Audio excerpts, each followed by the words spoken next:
সুপ্রিয় শিক্ষার্থীবৃন্দ, সম্মানিত শ্রোতামণ্ডলী, আসসালামু আলাইকুম। আজকের ক্লাসে আমরা আলোচনা করব সপ্তম শ্রেণীর বাংলা বইয়ের 154 পৃষ্ঠা থেকে গল্প পড়ি। হালিমা খাতুনের জন্ম 1933 সালে এবং মৃত্যু 2018 সালে।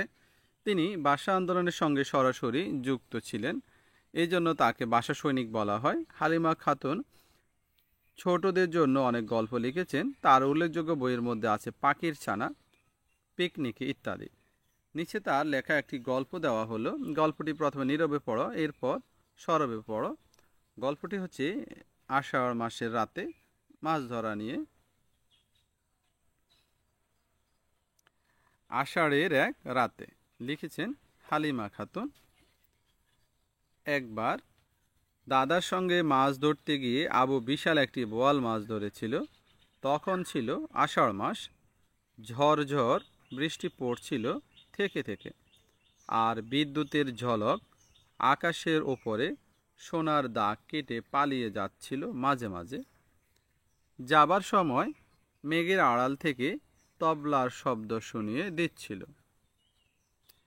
আবু যে বয়স, তাতে তার ঘন বর্ষার রাতে মৌরি বিলে মাছ ধরতে যাবার কথা নয়, কারণ বয়স তার মোটে 10। বড় ভাইয়ের কোনো সময় তাকে সাথে নিতে চায় না।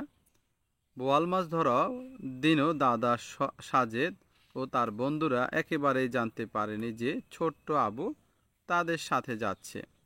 বলে কয়ে যেতে চাইলে দাদারা ওকে সাথে নেবে না, তাই বেচারা আবু চুপি চুপি গিয়ে নৌকার খোলের মধ্যে ঢুকে লুকিয়ে শুয়েছিল এবং সেখানে সে ঘুমিয়ে পড়েছিল।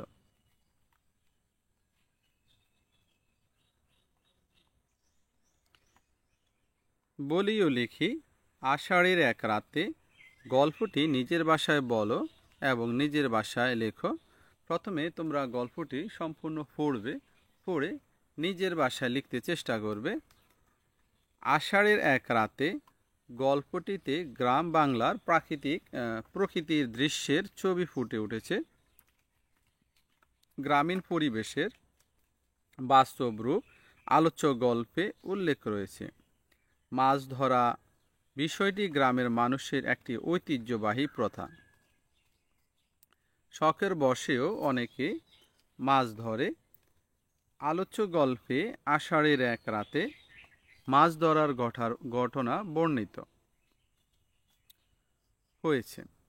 সাজেদ তার দুই বন্ধু বিপুল ও বায়েজিদকে নিয়ে মাছ ধরার পরিকল্পনা করে। সাজেদের ছোট ভাই ও মাছ ধরতে চাইলে সাজেদ তাতে সাড়া দেয়নি।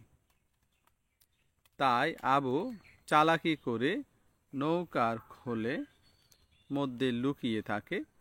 আষাঢ়ের রাতে তারা মাছ ধরতে যায়। বৃষ্টির কারণে হারিকেন নিবু নিবু করলে সেই পাটাতনের তক্তার নিচ থেকে কেরোসিনের বোতল নিতে গেলে আবুকে দেখে চমকে ওঠে।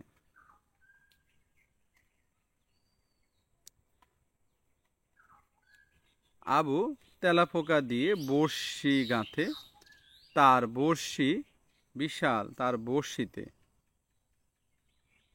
বড়শিতে বিশাল বোয়াল মাছ ওঠে। সবাই অবাক হয় ও খুশি হয়। তাকে কেউ নিতে চায় না, অথচ সে নিজে তেলাপোকা গেঁথে বিশাল বোয়াল মাছ তুলেছে।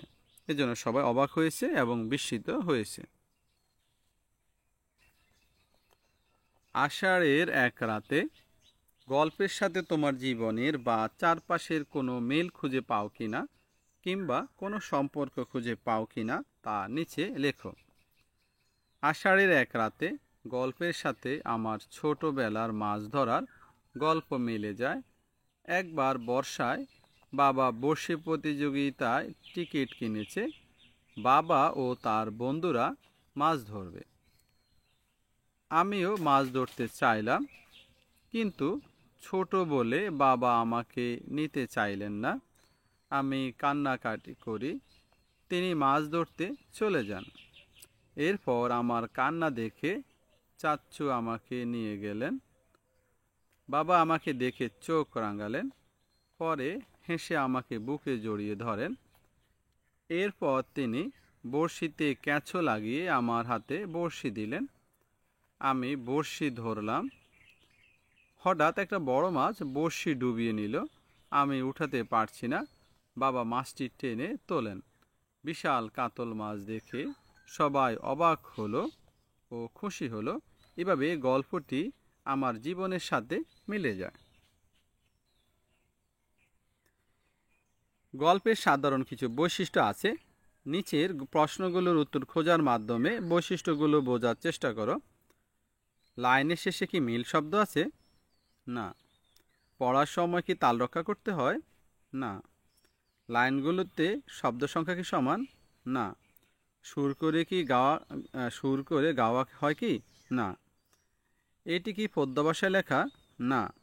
এটি কি গদ্য ভাষায় লেখা? হ্যাঁ। এখানে কোনো কাহিনী পাওয়া যায়?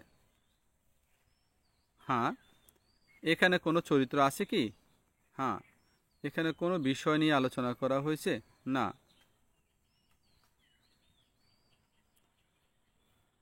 এখানে কোনো বিষয় নিয়ে আলোচনা করা হয়েছে কিনা? হ্যাঁ, এখানে মাছ ধরা নিয়ে আলোচনা করা হয়েছে। এটি একাধিক অনুচ্ছেদে ভাগ করা কিনা? হ্যাঁ, গল্পটি একাধিক অনুচ্ছেদে ভাগ করা। এর মধ্যে কোনো সংলাপ আছে কিনা? হ্যাঁ, আছে। এটি কি অভিনয় করা যায় কিনা? হ্যাঁ, যায়। এটা অভিনয় করা যায়। নিচের ফাঁকা জায়গায় বানিয়ে বানিয়ে তুমি একটি গল্প লেখো। গল্পটির একটি নাম দাও। গল্পটির নাম হচ্ছে আয়না। এক চাষি খেতে কাজ করছে। হঠাৎ করে একটি চকচকে পদার্থের টুকরা খুঁজে পেল। সেটি ধুয়ে দেখল। হঠাৎ করে টুকরোটির ভিতরে কাকে যেন দেখতে পেল। সে ভাবল হয়তো এটা তার বাবা। কৃষক টুকরাটি যত্ন করে বাড়ি এনে কলসির মধ্যে লুকিয়ে রাখল। মাঝে মাঝে ঘরে কেউ না থাকলে সে চুপি চুপি টুকরাটি দেখে আর ভাবে এটাই তার বাবা। কৃষকের বউ তাকে বিড় বিড় করে বলতে দেখে সন্দেহ করে। কৃষক চলে যাওয়ার পরে সে কলসি থেকে টুকরোটি বের করলো এবং দেখলো এক সুন্দরী রমণী দেখা যাচ্ছে। সে কাঁদতে লাগলো। তার শাশুড়ি এবং যা আসলো, তারাও দেখলো এক রমণীর ছবি। পরে তারা আবারও ভালো করে দেখলো এবং বুঝতে পারল যে এটি অন্য নারী নয়, তাদের নিজেদের ছবি। এরপর কৃষককে বলল, এটা কোথায় পেলে? কৃষক বলল, খেতে পেয়েছি। এভাবে হয়তো প্রথম আয়নার বিষয়টি মানুষের দৃষ্টিগোচর হলো। সবাই এলো এবং আয়নায় নিজের ছবি দেখে খুশি হলো। এবার যাচাই করি। আমার লেখা গল্পটি থেকে বিষয়গুলো খুঁজে বের করি। যেমন গল্পের মূল কাহিনী কি? প্রথম আয়না পাওয়ার কাহিনী। চরিত্র যেমন কৃষক, তার স্ত্রী, তার মা, কৃষকের ভাইয়ের স্ত্রী। সংলাপ, কৃষক বলল, এটা কোথায় পেলে? কৃষককে বলল, এটা কোথায় পেলে? কৃষক, খেতে পেয়েছি। মানে এটা কৃষকের বউ বলল। কৃষকের বউ বলল, এটা কোথায় পেলে? আর কৃষক বলল, খেতে পেয়েছি। ধন্যবাদ সবাইকে। আসসালামু আলাইকুম।